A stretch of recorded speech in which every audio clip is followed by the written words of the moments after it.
Hej og tillykke med købet af din nye brusevæg. Nu vil jeg vise dig, hvordan du monterer profilerne. Der følger som standard profiler med til gulv og til væg.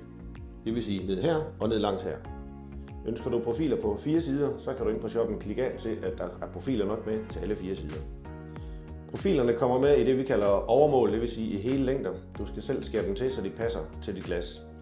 Og i det her tilfælde har vi skåret dem til i 45 grader, det vil sige, at det er gulvprofilen og vægprofilen også i 45, så danner de en flot 90 graders samling her. Nu vil jeg vise dig, hvordan du monterer bundprofilen. Og i det her tilfælde har vi sat noget dobbeltklæbende tape bagpå. Det er ikke altid en god idé at bore i gulvet, fordi der er jo gulvvarme i, og man ved ikke, hvor langt slangerne ligger nede. Det vil være træls at ramme dem. I det tilfælde her er der 2 muligheder. Enten kan du sætte den op på det høje heroppe. Det gør man oftest, hvis det kun er en væg, man skal have på. Hvis du skal både have en væg og en dør, så vil jeg sætte den hernede i nedsænkningen.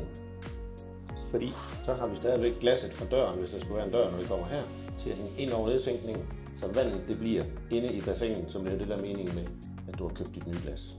Nu har vi fået monteret gulvprofilen med dobbeltklæbende tape. Så skal vi have profilen på væggen. Og som jeg nævnte tidligere, så har vi skåret dem i 45 graders smig. Begge to her, det har vi gjort på en rundsav. Jeg kan også gøre det med en helt almindelig nedstryger, for selvfølgelig det pæneste snit med en rundsav. Og så danner de en flot 90 graders samling herinde.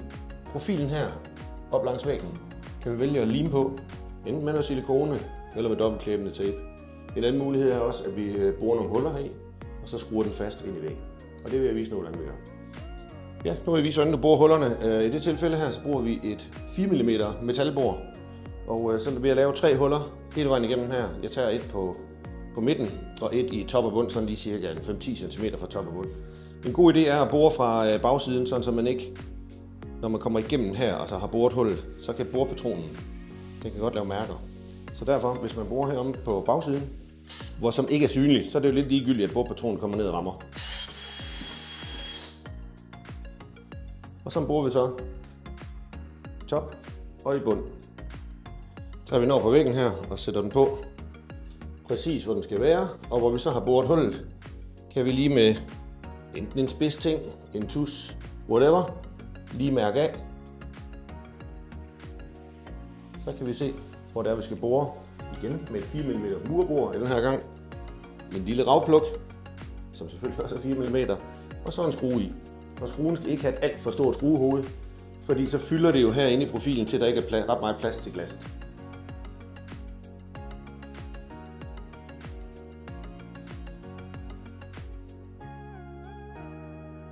Og når du får dit glas hjem, så er det pakket ind i plastik, og det har hjørnebeskyttere på alle 4 hjørner.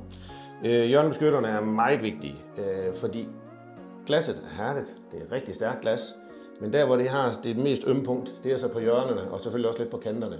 Så derfor skal du passe på, når det er, at du skal til at løfte det over i profilen. Nu vil jeg vise, hvordan man løfter glasset over i profilen, når du får det monteret korrekt.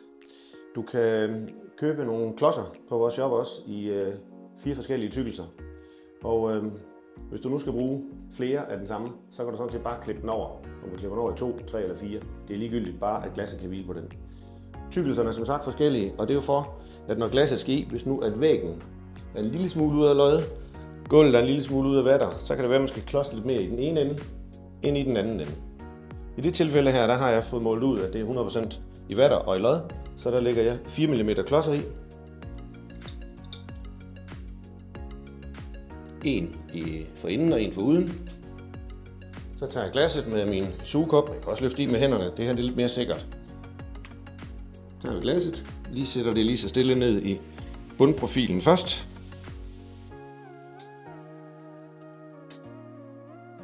Og så løfter vi den ind, skubber den ind i vægprofilen. Og på den måde, så sidder glasset der nu.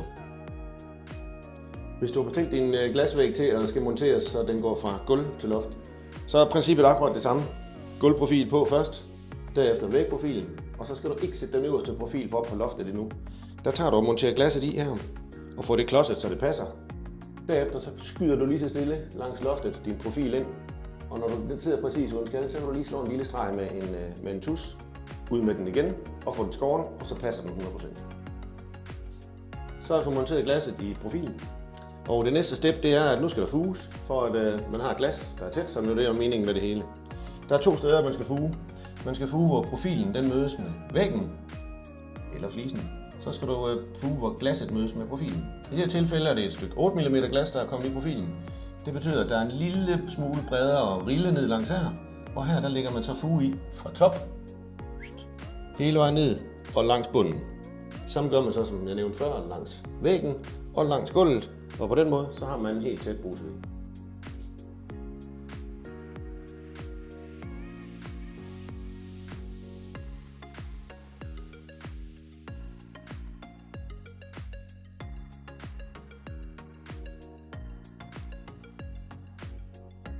Nu har vi fået fuget brusevæggen, og som en ekstra lille lækker finish, så kan man købe en endekappe i samme overflade, som profilen er lavet af, og sætte på ind i enden her.